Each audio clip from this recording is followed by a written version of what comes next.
God alone is ruler over heaven and earth. God does as He pleases, where He pleases, as He pleases, how He pleases, with whom He pleases. If God does not reign, God is not God. This is what God does. We are living in a time and in a generation in which it seems as though our nation is about to implode, as there is much division, as around the world there is great division. We need to be reminded that the Lord reigns. God is not new at this. God has been reigning from eternity past. God has been reigning from before time began. He has not only recently assumed His throne. This is the Christian world view. Would you notice how verse 1 begins? The Lord reigns. Please note this does not say Satan reigns. This does not say that men reign. This does not say that human rulers reign. And nor does it say that circumstances reign. You and I need to be reminded there is no such thing as luck. There is no such thing as good luck or bad luck. Those are just pagan myths. Those are just religious superstitions that have zero basis for any reality in anything. There is no such thing as good karma or bad karma. In the ultimate sense, there's no such thing as an accident. There is only God who reigns over all. There are no conditions placed on this. If this and this is true, then God reigns. No, it's in the indicative. It's a statement of fact. God, the Lord, reigns.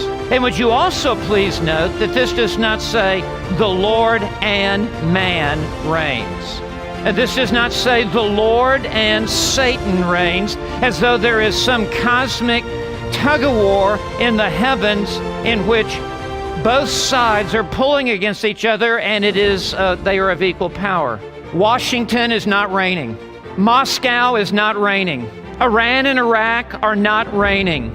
London is not reigning. God and God alone is reigning. Now, this verb tense here indicates that every moment of every day, God reigns. This is a fixed reality, no matter when in history, no matter when during the year, no matter what is going on here on the earth, the Lord reigns. This does not say the Lord will be reigning at the second coming of Christ, and we are waiting for God to begin to reign at the end of the age. That's not what this text says.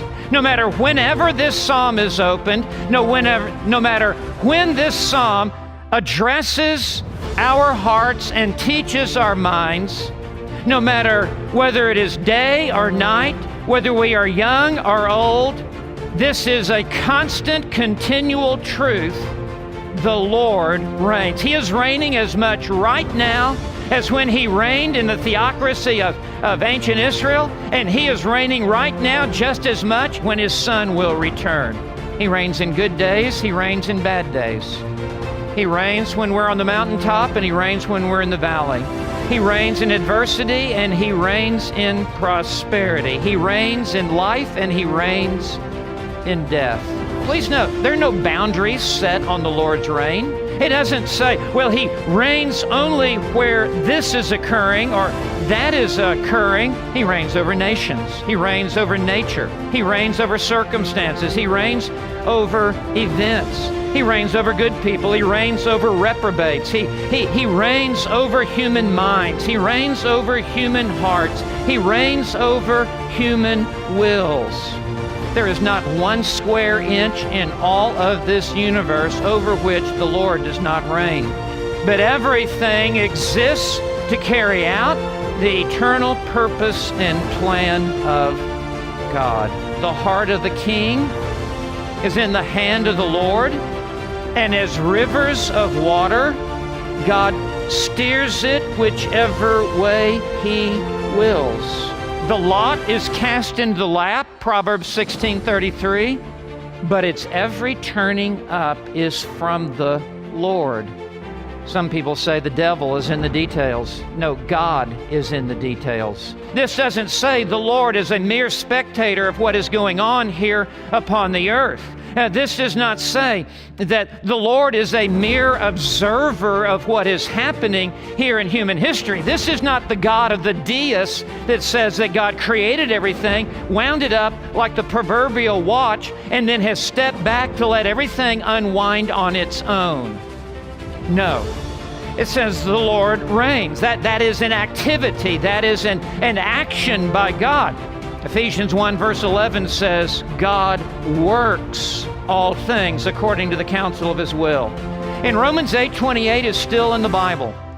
For God causes all things to work together for good.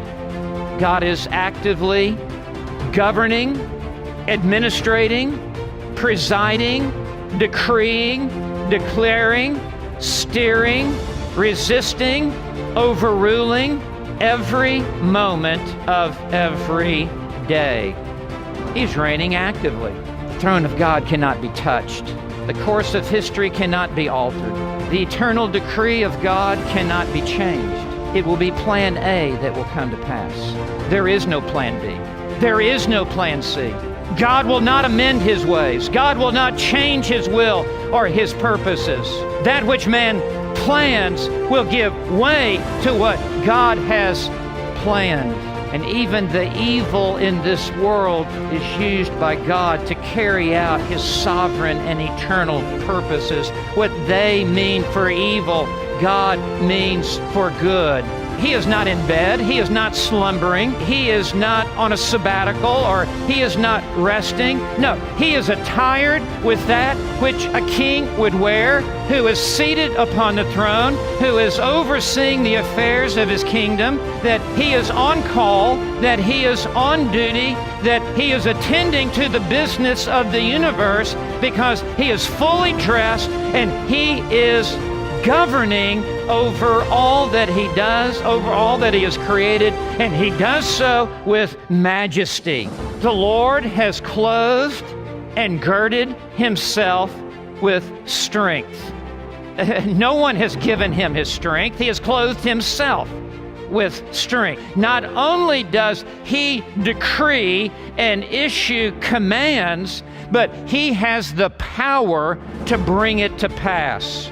That there is no force, there is no resistance that could oppose Him that would prevent the full execution of all of His plans and all of His purposes. Why are the nations in an uproar and the peoples devising a vain thing?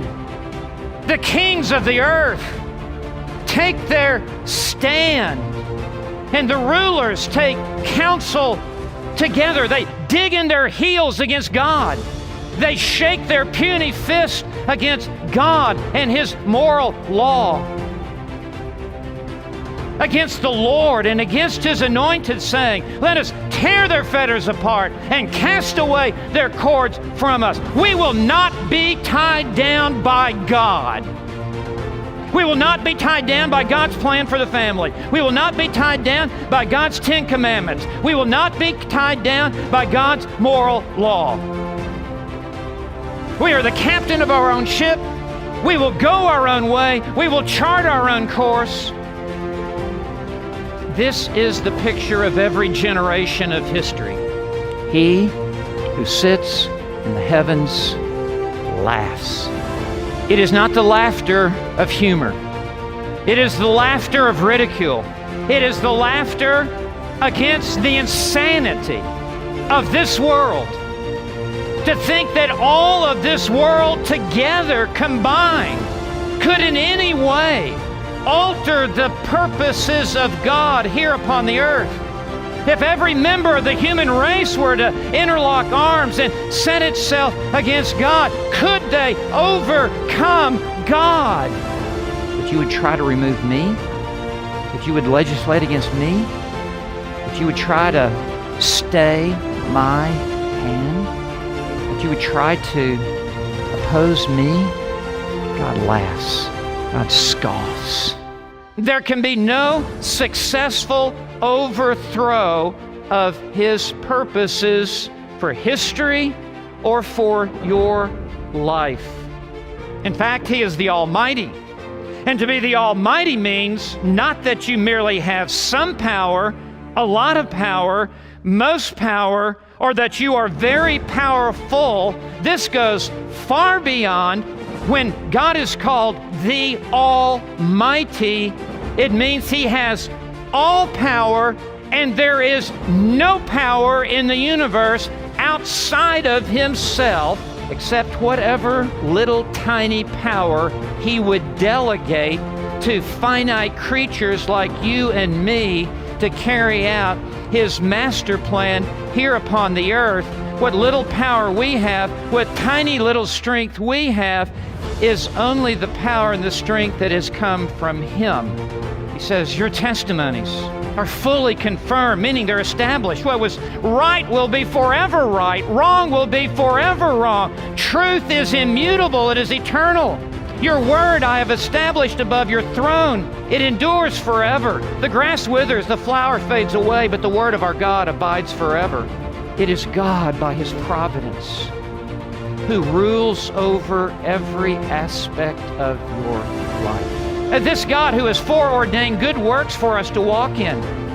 This God who has ordained where we would be born and who our parents would be and what our gender would be and what our ethnic background would be and who would live on both sides of us and where we would go to school and all of the various circumstances of our lives. It is God alone who has scooped up the mountains. It is God who has made the low places for the ocean. It is God who has established where the ocean will come on the coastline and that it will go no further. It is God who has put the globe on its axis. It is God who is spinning it. It is God who is keeping it the exact distance from the sun. It is God who is giving the changing of the sun. It is God who is involved in the whole process of evaporation and hydration and the giving of rain and the governing of all of the events of the weather here upon the earth. It is all from God.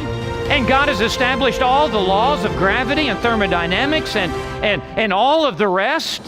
This is the sovereign reign of God. This is our Christian world view.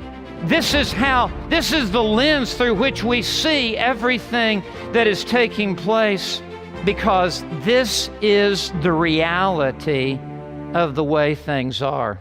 And if you do not have this as your foundation, you will be scared of your own shadow, and you will be filled with anxiety and worry that will plague you to the grave.